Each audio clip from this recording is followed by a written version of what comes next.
Hi everyone! Magandang umaga, tanghali, hapon at gabi sa inyong lahat. Welcome dito sa aking YouTube channel. Ako nga palang muli si Lerma Novales Sarmiento, ang writer at author ng aklat na to na pinamagatang Life in Three Parts. Ang layunin at misyon ng aklat na to ay para magbahagi ng ebanghelyo sa buong mundo, para magpahayag ng katotohanan na si Jesus ay Mesiya ng Diyos at anak ng Diyos, at para din ipakilala sa inyo kung sino ba talaga ang totoong nag-iisang amang espiritual na siyang Diyos na lumikha sa atin na nagbibigay ng buhay sa atin. At sinabi ni Jesus na mag-ingat sa mga bulaang propeta sapagkat marami ang gagamit ng kanyang pangalan, ngunit ang puso nila ay sa halimaw at marami silang ililigaw ng landas. At sa araw na to ang topic ko ay Pope Francis, Antikristo, yung Grande Bugiardo. Gusto kong ibahagi sa inyo na marunong din ako magsalita ng Italiano, kaya yung aking vlog ngayon may mix ng Tagalog, English at salitang Italiano.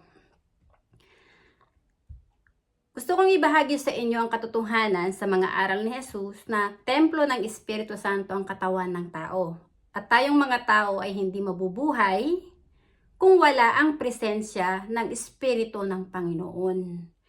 Ang Espiritu Santo na nananaan sa katawan ni Jesus ay siya rin isang Espiritu na nananaan sa aking katawan nang siyang tumawag sa akin para gawin ang aklat na to, para ipahayag sa buong mundo na siya lang ang totoong nag-iisang Diyos at amang espiritual na dapat sambahin ng mga tao sa ating puso, isipan at kaluluwa.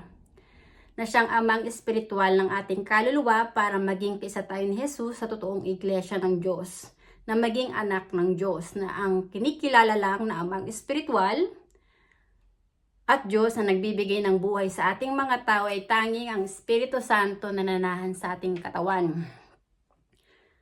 Gusto kong ibahagi sa inyo na yung Papa ng Romano Katoliko ay hindi banal at hindi nyo dapat siya iduluhin at tawagin na Holy Father. Dahil itong Papa ng Romano Katoliko ay siyang si Lucifer na nasa katawan ng tao.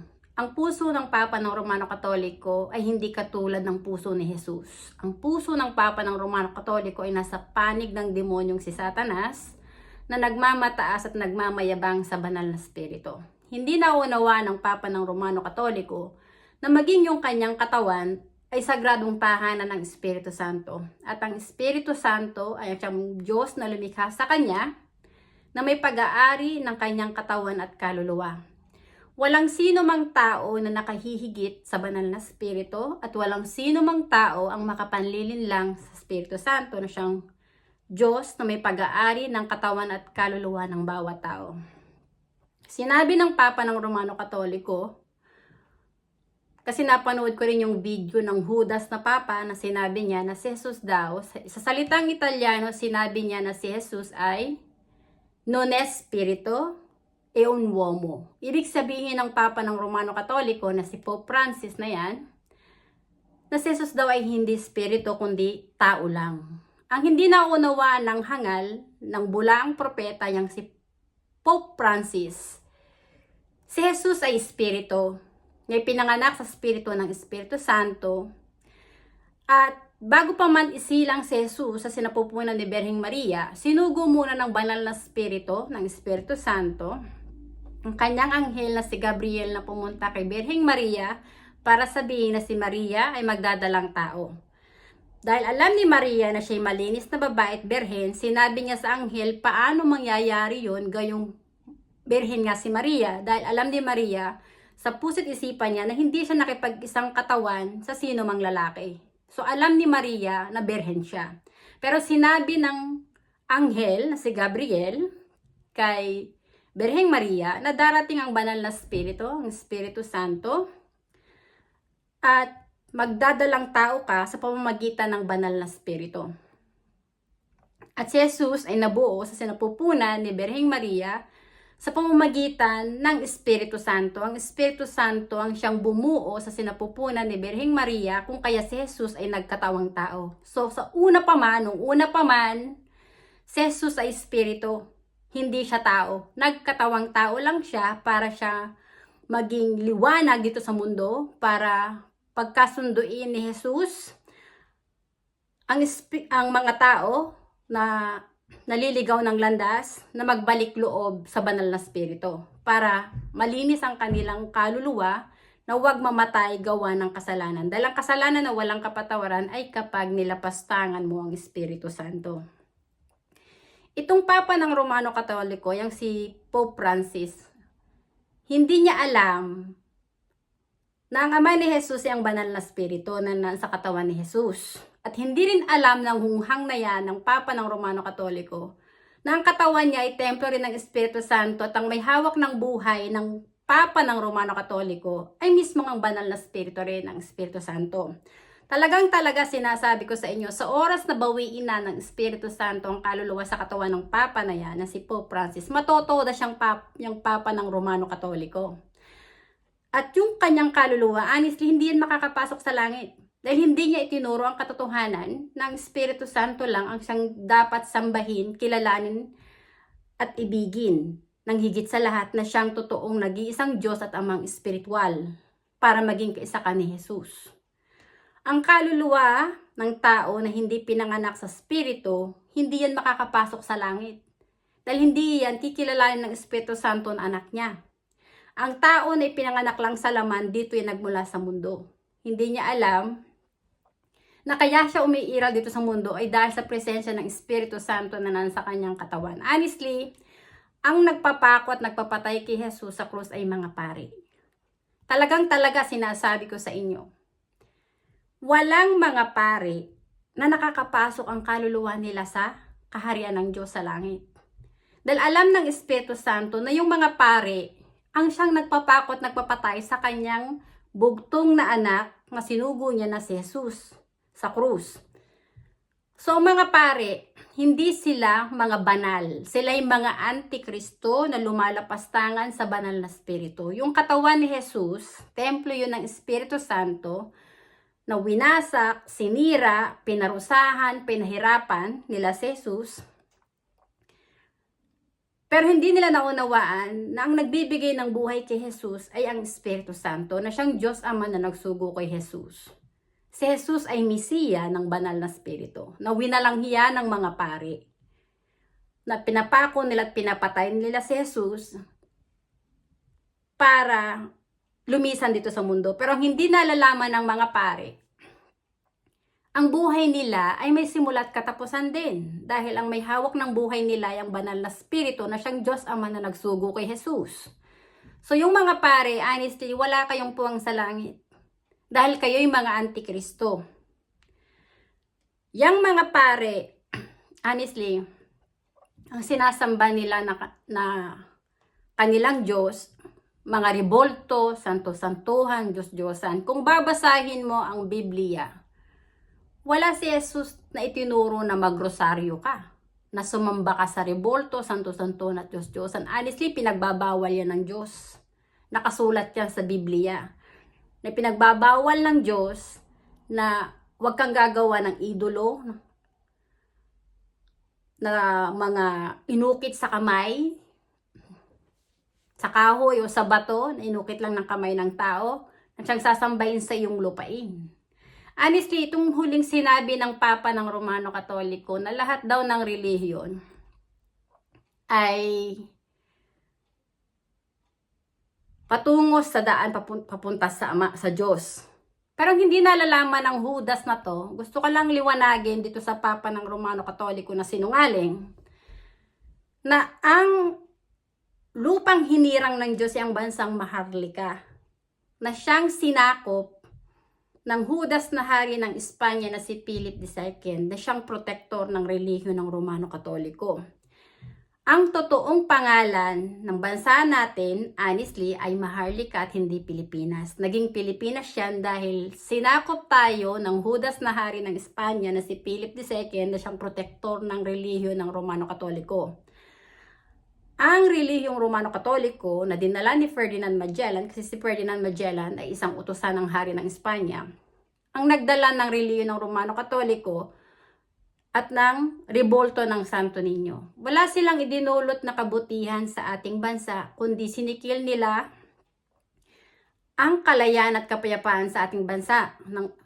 Dahil sila yung naghari, inalipin tayo ng mga Espanyol, silang mga kampo ng kadiliman, ng mga bulaang propeta, dahil nga gusto nilang ariin yung lupa na hindi naman nila pag-aari. Sa banal na kasulatan ay pinagbabawal ng Diyos, huwag mong aariin ang di mo pag-aari. Yung Judas na hari ng Espanya na si Philip II, na siyang protektor ng relihiyon ng Romano Katoliko, inangkin niya ang lupa na hindi niya pag-aari. Binura niya yung pangalang Maharlika at pinalitan niya ng pangalang Pilipinas na isinunod sa pangalan niya, kaya naging Pilipinas ang pangalan ng ating bansa. Sinabi ni Jesus, there is power once you receive the Holy Spirit. Honestly, pag tinanggap mo ang Espiritu Santo, makikilala mo kung sino si Jesus at sino yung totoong ama ni Jesus na nagsugo kay Jesus na siya ring iisang Espiritu at Diyos na lumikha sa iyo sa sinapupunan ng iyong ina. Ang Espiritu Santo na lumukob kay Birheng Maria ay ang siyang bumuo kay Jesus sa sinapupunan ni Birheng Maria ay ang totoong Diyos Ama na nagsugo kay Jesus. Ang Espiritu Santo na nanaan sa katawan ko, na parati kong kasama, ay ang totoong amang espiritual ng aking kaluluwa. Yung Papa ng Romano Katoliko, kayong mga pare, mga ulupong kayong lahat. Sa buhay espiritual, hindi ko kayo magiging ama. Dahil ang kaluluwa ko hindi sa inyo nanggaling.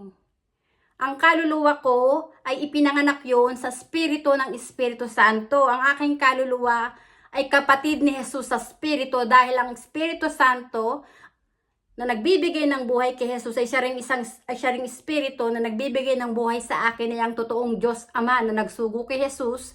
At si Jesus lang talaga ang daan, buhay, liwanag at katotohanan para magkaroon ka ng komunikasyon sa totoong amang espiritual at Diyos na siyang lumikha sa'yo. Kayong mga pare, mga bulaang propeta kayong lahat. Kapag binawi na ng Holy Spirit, ng Espiritu Santo, ng banal na Espiritu ang kaluluwa sa katawan nyo, mamamatay kayong mga ulupong at sa oras na humarap na ang kaluluwa nyo sa paghuhukom dahil kapag lumisan na ang tao dito sa mundo, babalik na yung kaluluwa sa Espiritu para hukuman. At ang maghuhukom ay hindi si Jesus, kundi mismo ang Espiritu Santo dahil ang Espiritu Santo may pag-aari ng katawan at kaluluwa ng tao. Sinabi ni Jesus, templo ng Espiritu Santo ang katawan ng tao at ating parangalan ang Diyos sa ating katawan. Ang pinaparangalan at kinikilala ni Jesus na Diyos at kanyang Ama ay ang banal na Espiritu, ang Espiritu Santo na parati niyang kasama na nananahan sa kanyang katawan nung siya'y naririto pa sa lupa. At ang banal na Espiritu rin ang nagbibigay ng buhay sa akin, kaya ako umiiral at nabubuhay dito sa mundo ay dahil sa presensya niya. Siya yung gumigising sa akin sa araw-araw. Ako alam ko sa sarili ko na kapag wala ng Espiritu ng aking katawan, hindi na ako iiraw dito sa mundo. Dahil ang katawan na walang Espiritu ay patay. Ang Espiritu ang nagbibigay ng buhay. Kaya sinabi ni Jesus, honor God with your body. Itong mga papa, yung mga pare, na mga hunghang, na mga bulaang propeta, ang piling nila dito sa mundo, sila yung mga banal. Dati akong Katoliko, pero nalinang ang aking buhay espiritual kasi yung mga pare, nakakasalimuha ko rin yan dati. Dati nung tanga pa ako, na hindi ko pa naintindihan ang totoong ama pala ng aking kaluluwa, yung Espiritu Santo na nasa aking katawan, tumatawag din ako ng Father sa mga pare. Pero nung nakita ko na ang katotohanan, hindi ko na sila tinatawag ng Father dahil alam ko sila yung mga ulupong na nasa panig ng demonyong si Satanas. Na nanlilin lang para sila yung tawaging Father dito sa lupa at amang espiritual. Pero hindi kayo maliligtas ng mga pare dahil ang mga pare nasa panig ng demonyong si Lucifer. Si Lucifer ay ang diablo na dating anghel ng Espiritu Santo na nagmataas at nagmayabang sa Espiritu Santo. Ang gusto ni Lucifer, siya yung kilalaning Diyos. Kaso, hindi niya kayang talunin ng Espiritu Santo dahil ang Espiritu Santo ay ang pinakamakapangyarihang Diyos Ama na may pag-aari ng langit at lupa. Tayong mga tao, kaya tayo nabubuhay, tumiiral dito sa mundo, ay dahil sa presensya ng Espiritu Santo. Ang Espiritu Santo, ang pinakamakapangyarihan na siyang may pag-aari ng katawan at kaluluwa ng tao. At tayong mga tao, wala tayong itatago sa banal na Espiritu. Alam ng Espiritu Santo kung nangangalunya ka, nakikiapid ka, inangkin mo ang hindi mo pag-aari.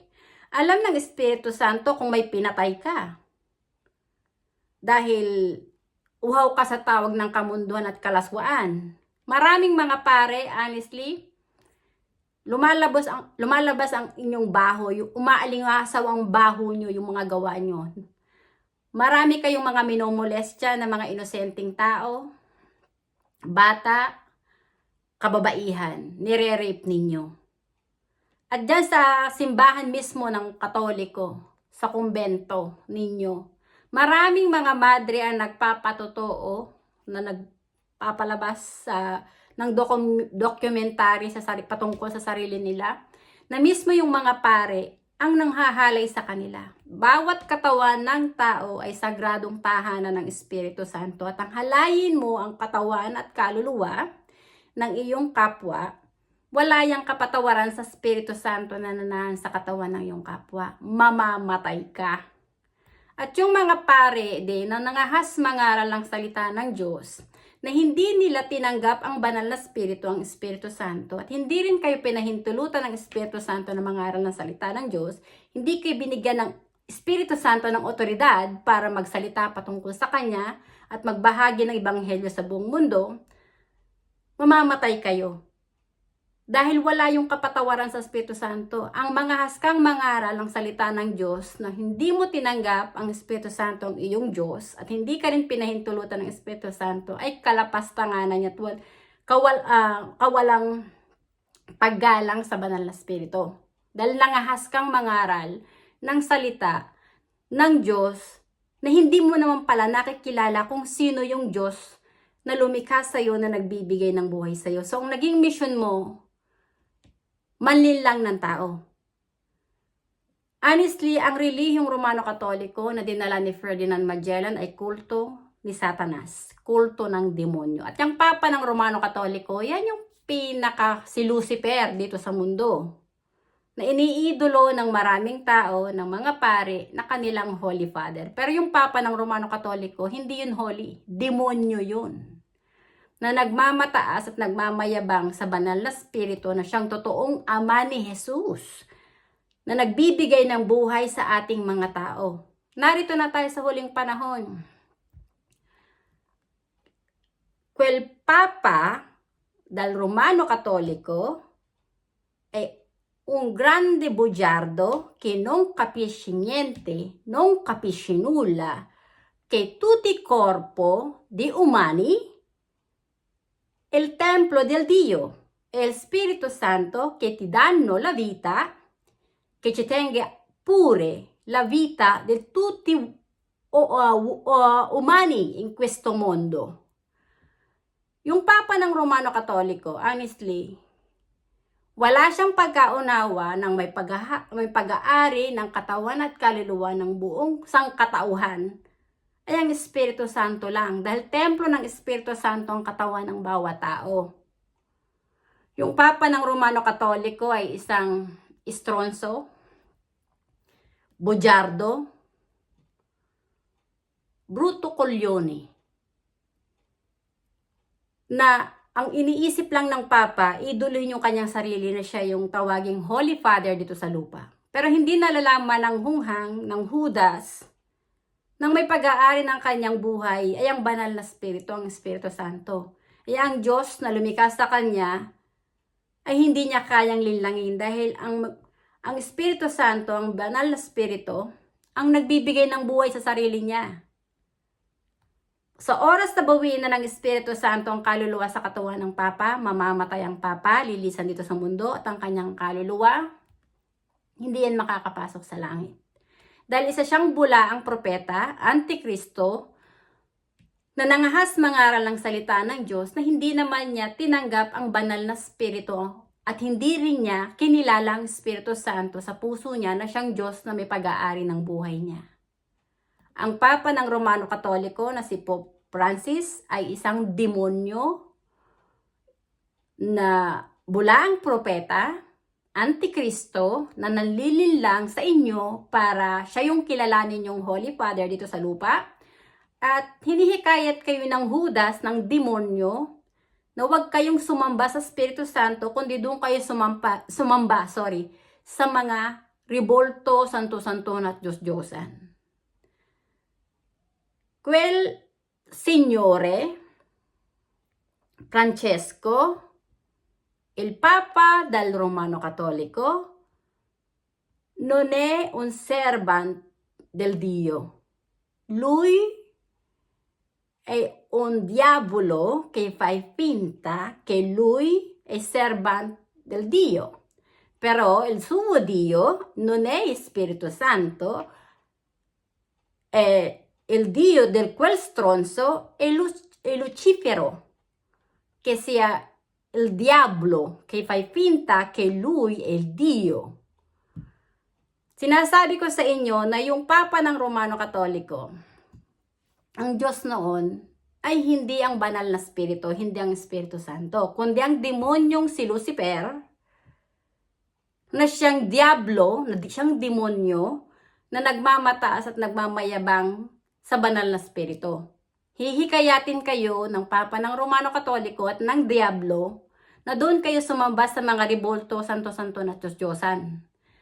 At magrosaryo kayo. Hindi naman ang ribolto, hindi ang mga rosaryo, santo-santo at Diyos-Diyosan ang nagbibigay ng buhay sa tao, kundi mismo ang presensya ng Espiritu Santo na nanaan sa ating katawan.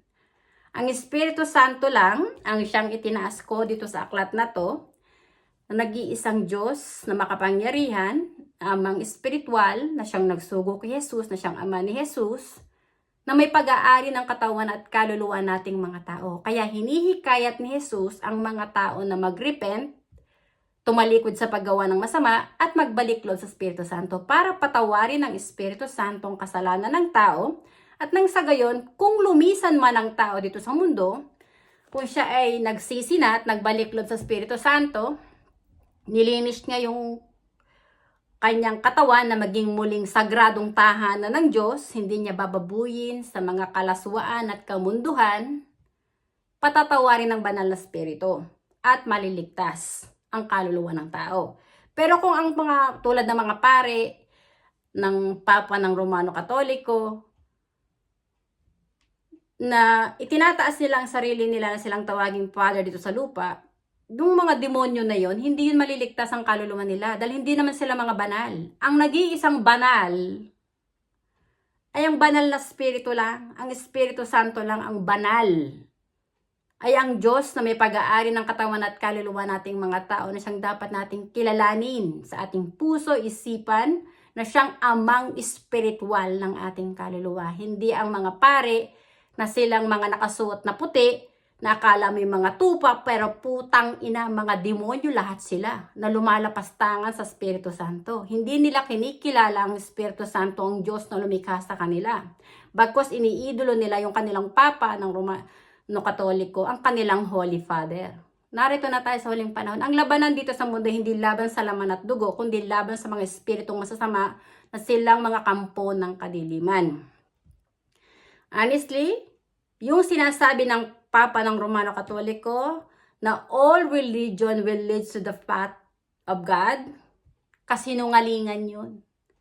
Kaya nga nagulo yung ating bansa, ang bansang Maharlika, ay sinakop ng mga Espanyol at inalipin ng mga Espanyol ng Judas na hari ng Espanya ay dahil sa mga bulaang propeta ng relihiyon ng Romano Katoliko. Dahil kay Ferdinand Magellan na siyang nagdala ng relihiyon ng Romano Katoliko. Honestly, yung ating bansa ay pinahayag sa akin ng banal na spirito, ng Espiritu Santo na siyang Diyos na parati kong kasama, na siyang tumawag sa akin para magsalita patungkol sa Kanya, na ipahayag sa buong mundo na siya lang ang nag-iisang Diyos at amang espiritual na may pag-aari ng buhay ng buong sangkatauhan. Ang Espiritu Santo ang siyang nagpahayag sa akin ng katotohanan na ng unang panahon, ang inyong bansa ay malaya, puspos ng liwanag, ng kalayaan at kapayapaan at kasiyahan. naging sentrong pangkalakala na pandaigdigan ng una pa man.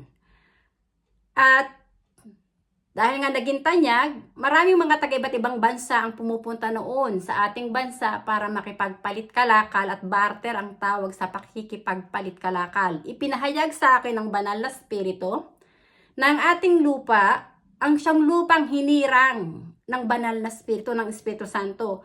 Noong unang panahon, walang relihiyon sa ating bansa pero ang mga tao ay nabubuhay ng malaya, mapayapa, puno ng kalayaan at kasiyahan. Then yung mga taga-ibang nasyon din na nakipagpalit kalakal sa atin ang nagdala ng relihiyong Islam, kaya nagkaroon ng relihiyong Islam.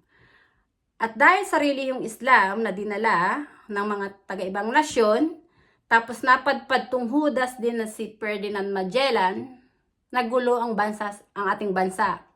Ang dalawang relihiyon na dinala ng mga taga-ibang nasyon ang naghasik ng kadiliman sa ating bansa. Bawat mga tao sa ating bansa noong unang panahon, Muslim at ang mga Kristiyano naglalaban. Dahil gawa nga ang Romano Katoliko ay kampon din ng kadiliman, yung sa relihiyon ng Islam kampon din ng kadiliman. Naglaban si Ferdinand Magellan at saka si Lapu-Lapu noon sa Mactan. Yan yung unang labanan na naganap sa ating bansa, na naggulo ang ating bansa, gawa ng mga relihiyon. Tapos tong Judas na papa ng Romano Katoliko, paano mo sasabing Judas ka? Na lahat ng relihiyon, it will lead to the path of God.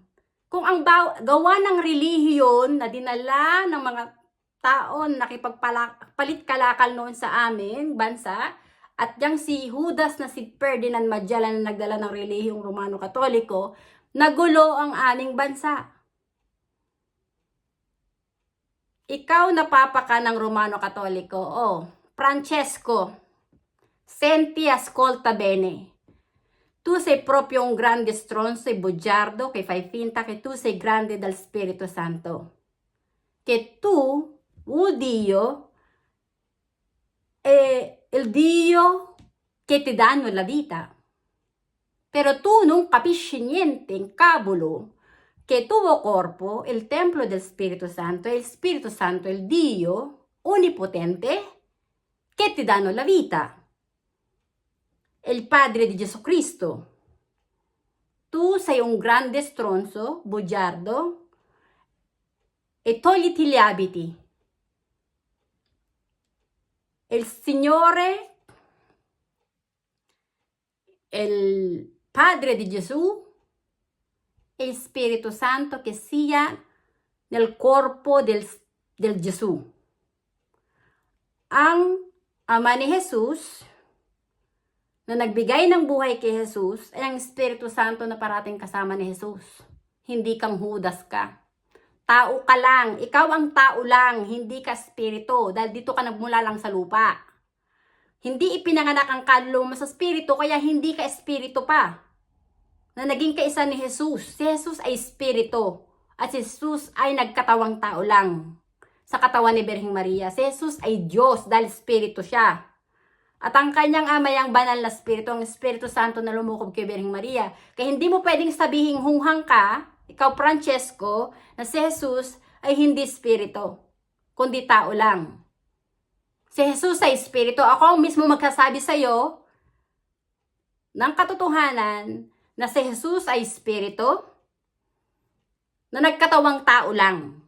Pag sinabi nagkatawang tao, hindi siya original na tao. Espiritu si Jesus.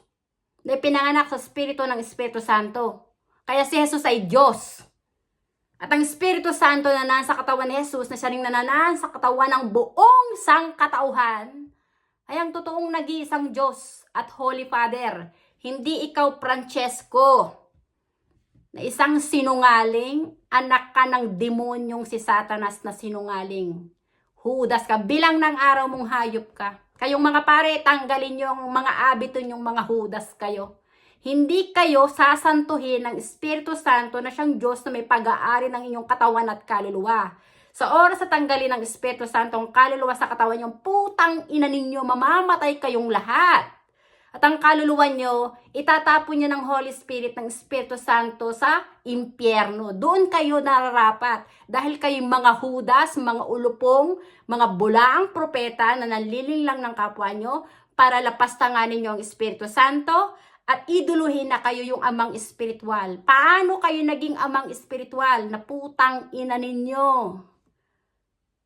Hindi naman kayong lumikha sa mga tao sa sinapupunan ng kanilang ina. Kayong mga hudas kayo, hindi nyo alam na ang lumikha din sa inyo yung Espiritu Santo na siyang bumuo sa sinapupunan ng inyong ina. Tapos feeling nyo dito sa mundo, mga banal kayo, putang ina ninyo. Yung relihiyon ng Romano Katoliko, kailangan niyang tibagin yan. Dahil galit na ang Espiritu Santo. Sinasabi ko sa inyo, yung mga kawalang hiyaan nyo, hanggang dito lang yan sa lupa. Kapag namatay na kayo, binawi na ng Holy Spirit, ng Espiritu Santo ang kaluluwa sa katawan nyo, doon kayo sisingilin ng Espiritu Santo sa kabilang buhay. Lahat ng kawalang hiyaan nyo na ginawa nyo sa Espiritu Santo dito sa lupa, nakatala yun doon sa langit. At kapag hinusgahan na kayo ang inyong kaluluwa, dahil hindi naman nyo sinamba ang Espiritu Santo sa inyong puso, isipan at kaluluwa, na siyang inyong Diyos, kayong mga pare, dahil inidolo nyo ang sarili nyo na kayong tawaging amang espiritual dito sa lupa, sasabihin sa inyo ng Espiritu Santo, lumayo kayo sa aking harapan. Hindi ko kayo nakikilala.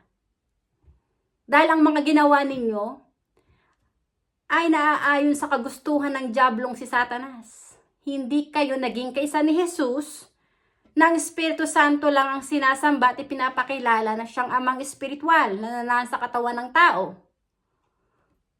Kayong mga pare ay mga bulaang propeta, mga kampo ng kadiliman. Hindi ako natatakot sa inyong mga ulupong dahil alam ko na may hawak ng buhay ko yung Espiritu Santo. Ang may hawak ng buhay niyo yung Espiritu Santo rin. At ang maghuhukom sa kaluluwa nating lahat ay ang Espiritu Santo. Alam ng Espiritu Santo kung sino yung kanyang mga tupa na naging kaisa ni Jesus na nakikinig sa kanyang mga salita. Alam ng Espiritu Santo yung mga bulaang propeta na nangahas mangaral ang salita ng Diyos na hindi siya tinanggap at hindi siya kinilala na kanilang Diyos at hindi sila pinahintulutan ng Espiritu Santo.